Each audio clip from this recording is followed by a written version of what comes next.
Juke Industries here, and I'm going to show you how to use your brand new Game Boy Advance screen with the new version 3 laminated IPS display.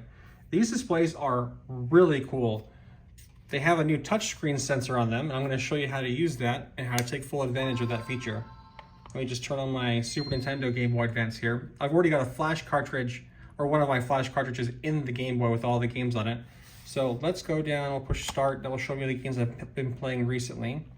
Pokemon Emerald will go into there, load that game up, and then when we're in the game, you're going to see how these different features affect the picture of the game itself. Let me just turn the sound down a little bit. Okay, so right below, and I'm going to aim this down and just zoom right in, so that way you've got a really good shot of this. Right below the actual picture, right here is a touch sensor. When you push that, it's going to change the brightness of the screen. You may not be able to pick it up on camera, but there's actually 15 different brightness settings. It'll get brighter and brighter and brighter until it goes black. Usually the brightness setting that I use it on is 6. That gives you a really good balance of brightness and of battery life. But if you push and hold on that same spot for more than 2 seconds, a menu is going to appear, and you're going to have 4 different options. You're going to have the options for the color, you're going to have the options for picture, and then you're going to have options for 2 other things. One for shadows and frame blending is what they call it, and then one also for screen grid, or how the actual screen looks, and we'll show you that right now. That push and hold, is it right here?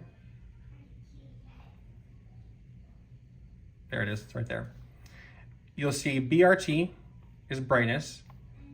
The CRL is going to be your color. So you can change it to different color tones. If you want it to be more like the original Game Boy Advance color palette, you can do that.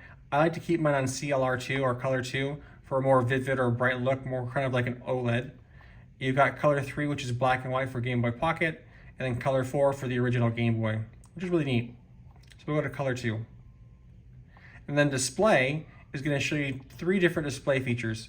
And it may be hard to pick up on the camera, but number 1 is going to give you a really, really nice blend of very, very sharp picture where it's not going to be too pixelated. And then, oops, we're going to have to hold this down again. I waited too long. Number 2 is going to be kind of a middle ground where it's going to look a little bit pixely. And then number 3 is going to give you a full grid feature on your Game Boy, where it makes it mimic the original display feature on the Game Boy Advance. And now frame blending there's only an option to toggle it off or toggle it on. And I like to leave it on. What that does is whenever you're in a situation where you've got shadows being cast in the game, you see this a lot in racing games, especially ones like F-Zero.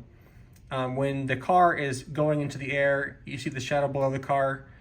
What happens is that there's a lot of flickering that happens there, and it can be kind of distracting.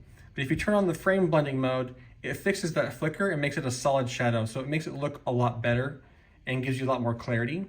And so typically, when I'm setting up these Game Boys, I'm going to have it up to, brightness is going to be at 6. For the best battery life and balance and brightness combo. You're going to have CLR2, so it's going to be very bright and very vivid. And then let me put that back to CLR2. You're going to have your display feature be on 1, where it's going to be very clear and very clean. And then frame blending is going to be on. And then there we go.